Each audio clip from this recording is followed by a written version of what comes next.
Sama natin ituloy ang Patok din sa mga nasa grandstand ang reggae number na pinangunahan ni na Ogie Alcacid at Regine Velasquez. Espesyal daw ang kantang ito para kay Ogie dahil kinanta niya ito noong ikinakampanya si President Noynoy Aquino.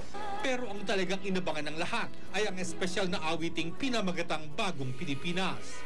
Salubungin natin ang bagong umaga. Naroon ang mag-asawang Cesar Montano at Sunshine Cruz, si Richard Gomez at ang asawa niyang bagong halal na congresswoman na si Lucy Torres Gomez.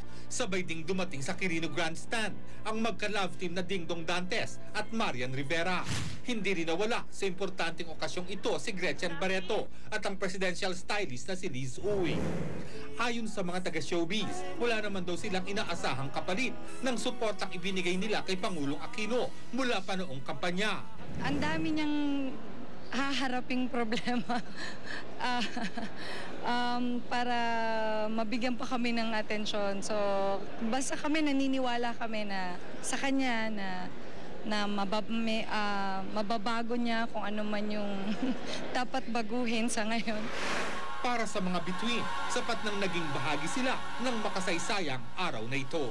I feel really good that I'm part of something that is so historical and so timely. It feels good to be a part of this. I'm very excited. We're actually watching history unfold. Everybody's really hopeful. We have a president who's very loved. Ako si Lars Santiago, ang inyong saksi.